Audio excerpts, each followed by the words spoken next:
बहुत समय पहले एक विशाल साम्राज्य में राजा आदित्य देव का शासन था। आदित्य देव न्यायप्रिय, साहसी और प्रजा के हित में काम करने वाले राजा थे। उनकी 10 पत्नियां थीं और प्रत्येक रानी अपने अद्वितीय गुणों और सौंदर्य के लिए जानी जाती थी। हालांकि राजा के जीवन की सबसे बड़ी चुनौती ये थी कि उन्हें अब तक कोई उत्तराधिकारी नहीं मिला था। राजा और रानियों ने कई यज्ञ और अनुष्ठान करवाए, परंतु संतान प्राप्ति का सुख उन्हें नहीं मिला। एक दिन सभी 10 रानियों ने राजा को यह शुभ समाचार दिया कि वे गर्भवती हैं। राजा को यह सुनकर अत्यधिक हर्ष हुआ। पूरी प्रजा में खुशी की लहर दौड़ गई। महल में उत्सव का माहौल बन गया, लेकिन यह खुशी ज्यादा दिन तक टिक नहीं पाई। कुछ दिनों बाद महल में विचित्र घटनाएं होने लगीं। रानियों को सपने में अजीब अजीब दृश्य दिखाई देने लगे। कभी कोई अदृश्य शक्ति दिखाई देती तो कभी रानियों को ऐसा महसूस होता कि कोई उनकी संतान को नुकसान पहुंचाने की कोशिश कर रहा है।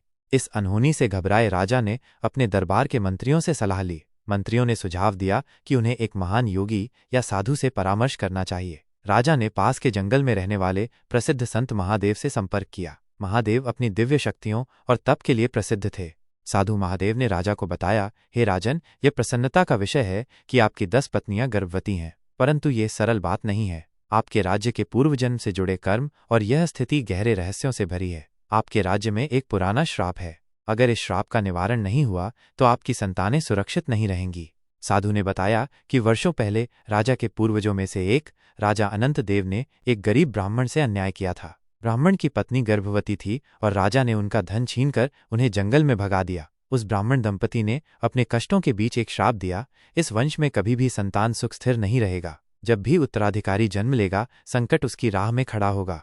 साधु महादेव ने राजा को श्राप निवारण का उपाय बताया। राजन, आपको 10 रानियों के लिए एक विशेष यज्ञ करना होगा। ये यज्ञ संतान रक्षा यज्ञ कहलाता है, लेकिन इस यज्ञ को पूरा करने के लिए तपस्या, संयम और बलिदान की आवश्यकता होगी। आप और आपकी रानियों को 7 दिनों तक कठोर व्रत का पालन करना होगा। साथ ही आपको अपनी सबसे प्रिय वस्तु का दान करना होगा। राजा और रानियों ने यज्ञ की तैयारी शुरू की। पूरे राज्य में शुद्धता और पवित्रता का माहौल बनाया गया। 7 दिनों तक राजा और रानियों ने कठोर व्रत का पालन किया। यज्ञ का आयोजन महल के विशाल प्रांगण में किया गया। संत महादेव ने मंत्रोच्चारण के साथ यज्ञ संपन्न करवाया। यज्ञ के अंतिम दिन साधु ने राजा से कहा, हे राजन, अब आपको अपनी सबसे प्रिय वस्तु का दान करना होगा। राजा के लिए यह निर्णय कठिन था। उन्होंने अपनी तलवार, अपना सिंहासन और अपनी कीमती वस्तुएं देने की पेशकश की, लेकिन साधु ने कहा, नहीं राजन, यह वस्तु नहीं, वो है जो आपके हृदय के सबसे निकट है। राजा समझ गए कि साधु किसकी बात कर रहे हैं। उन्होंने अपने प्रिय सफेद अश्वचंद्र का दान कर दिया, जो उनका सबसे प्रिय साथी था। यज्ञ पूरा होने के बाद साधु ने राजा को आशीर्वाद दिया, राजन, अब आपकी रानियां और उनकी संतानें सुरक्षित हैं, लेकिन ध्यान रखें, आपके बच्चों को सत्य और धर्म के मार्ग पर चलाना ही श्राप के प्रभाव को पूरी तरह समाप्त करेगा। कुछ महीनों बाद 10 रानियों ने एक एक संतान को जन्म दिया। महल में खुशी की लहर दौड़ गई। सभी बच्चे स्वस्थ और सुंदर थे। राजा ने उनका पालन पोषण पूरी निष्ठा और प्रेम के साथ किया। हर बच्चे के साथ राजा ने एक अलग सीख जोड़ी।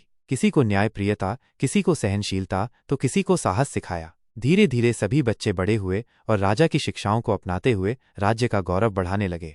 इस घटना ने राजा को ये सिखाया कि कठिनाइयों के पीछे हमेशा एक सीख छिपी होती है। श्राप और कठिनाइयों को सच्चे मन, कर्तव्य निष्ठा और त्याग के द्वारा हराया जा सकता है। राजा आदित्य देव का वंश आगे चलकर पूरे साम्राज्य में सत्य, धर्म और न्याय का प्रतीक बन गया। इस प्रकार 10 रानियों और उनकी संतानों की ये कहानी इतिहास में अमर हो गई।